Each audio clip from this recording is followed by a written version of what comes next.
Barcelona berada dalam krisis. Pada 10 April 2020, 6 petinggi mereka, termasuk Wakil Presiden Emil Rosad, mengundurkan diri secara bersamaan sebagai bentuk protes terhadap Presiden Josep Maria Bartomeu. Pengunduran diri 6 petinggi tersebut membuat Barcelona tidak lagi bisa dijalankan sesuai aturan La Liga.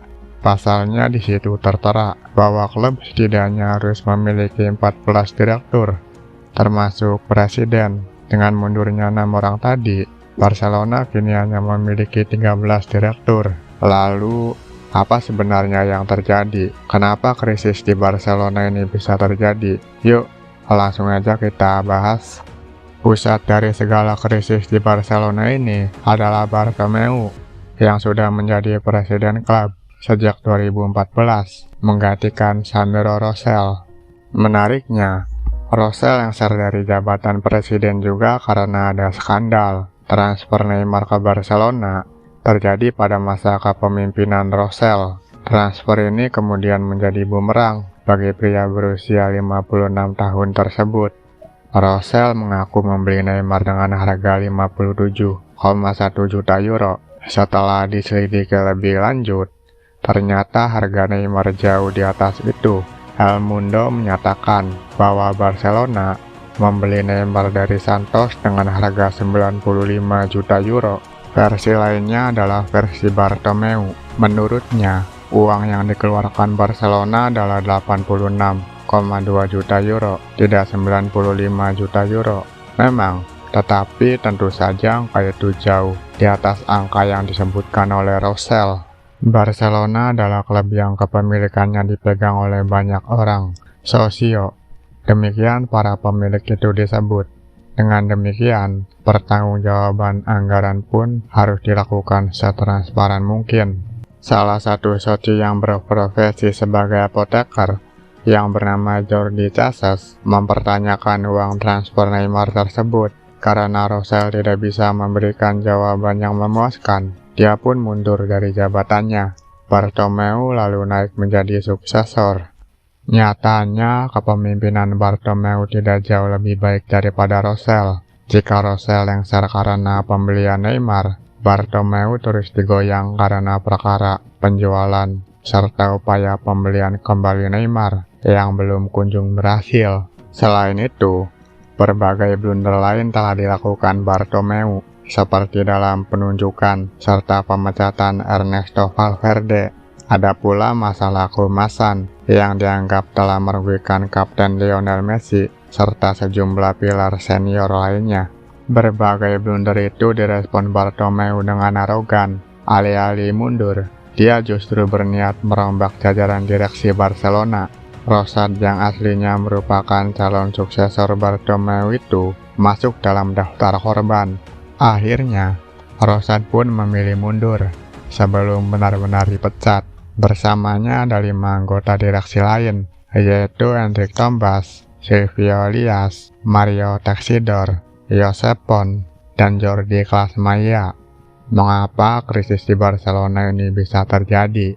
Lagi-lagi kita harus mulai dari Neymar, karena ini adalah isu yang paling lama menggerogoti Barcelona. Pada tahun 2017 lalu, Neymar dibeli oleh Paris Saint-Germain dengan harga 220 juta euro. Transfer ini sendiri penuh dengan kontroversi. Barcelona sebenarnya tidak mau menjual Neymar karena dia dianggap sebagai suksesor Messi. Namun, Neymar sendiri merasa tidak sabar untuk segera menjadi bintang utama tanpa bayang-bayang lapu lega. 220 juta euro tadi adalah nilai klausul rilis yang ada di kontrak Neymar bersama Barcelona. Itulah yang kemudian dimanfaatkan Qatar Sport Investment selaku pemilik PSG. KSI pun memutar otak agar transfer ini tidak memukul PSG dari segi finansial fair play. Caranya adalah dengan mengontrak Neymar menjadi duta Piala Dunia 2022 di Qatar. Konon, kontrak itu bernilai 300 juta euro. Nah, dari duit itulah Neymar membeli kontraknya sendiri dari tangan Barcelona sehingga bisa pindah ke PSG secara gratis. Berbagai pihak, termasuk Presiden La Liga Javier Tebas, sudah berupaya menghentikan transfer ini, tetapi tidak berhasil. Klausul rilis sebenarnya bisa dibatalkan seandainya si pemain diberi kontrak baru. Di kontrak baru itulah nilai klausul rilis baru bisa ditentukan. Bahkan, bisa pula klausul itu dihilangkan. Di Spanyol sendiri, opsinya cuma mengubah karena semua pemain harus memiliki klausul rilis sebagai bentuk perlindungan terhadap mereka. Kepergian Neymar itu membuat trio MSN bubar jalan dan bukan rahasia lagi jika dua anggota lain, Messi dan Luis Suarez, ingin ketiganya kembali bersatu. Selain padu di lapangan, mereka bertiga berkawan karib di luar lapangan. Sebelum musim 2019-2020 berjalan, sempat santer beredar kabar bahwa Neymar ingin kembali ke Barcelona. Akan tetapi, transfer tersebut tidak juga terwujud karena rupanya ada beberapa petinggi Barcelona yang tidak mau pemain asal Brazil itu kembali.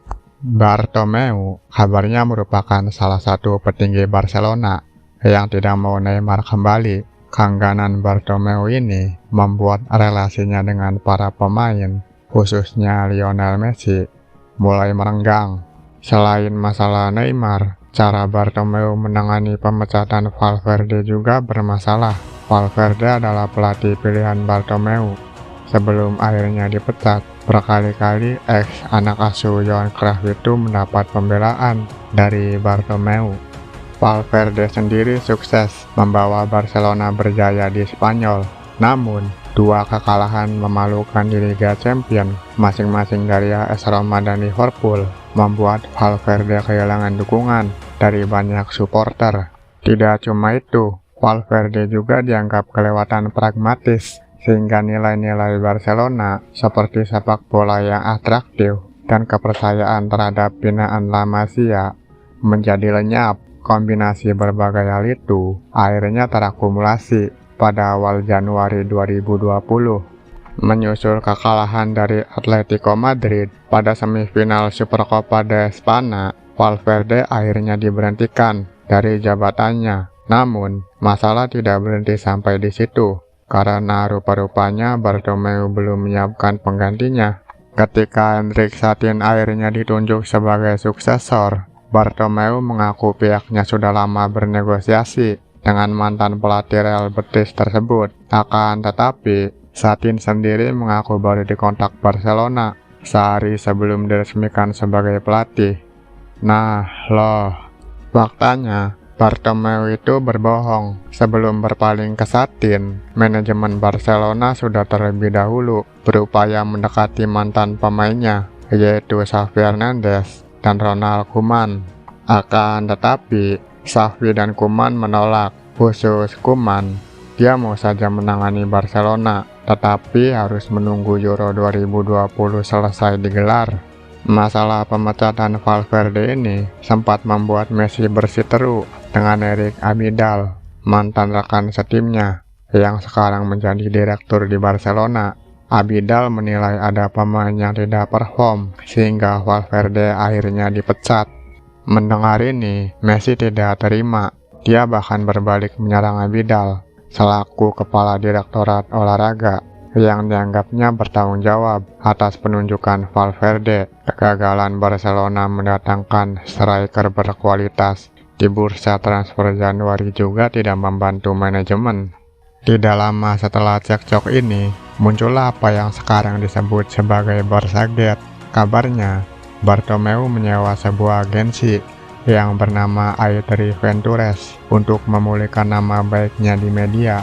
Bartomeu sendiri konon menggunakan uang klub untuk melakukan ini. Sudah begitu, A3 Ventures sendiri tidak cuma memulihkan nama baik Bartomeu. Dalam prosesnya, mereka disebut-sebut telah memunculkan berita tak benar dan tidak sedap soal Lionel Messi, Luis Suarez, Gerard Pique, Xavi, bahkan Pep Guardiola.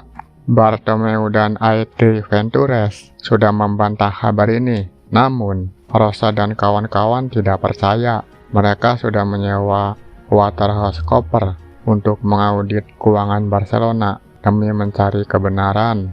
Sampai akhirnya timbullah kabar buruk soal Messi terkait pemotongan gaji di tengah pandemi COVID-19.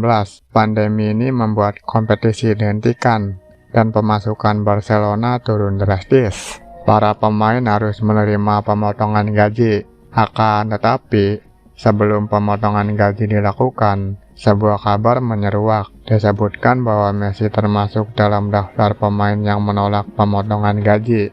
Kabar ini tentu saja dibantah oleh pemain asal Argentina tersebut. Sebagai pemain, kami harus selalu bersedia membantu klub jika diminta. Kadangkala kami juga melakukan sesuatu yang inisiatif kami sendiri ketika kami merasa perlu memerlukannya, tulis Messi lewat akun Instagramnya. Lantas, siapa yang membocorkan kabar penolakan itu? Entahlah. Namun, menurut rumor yang beredar, pelakunya adalah salah satu petinggi Barcelona itu sendiri.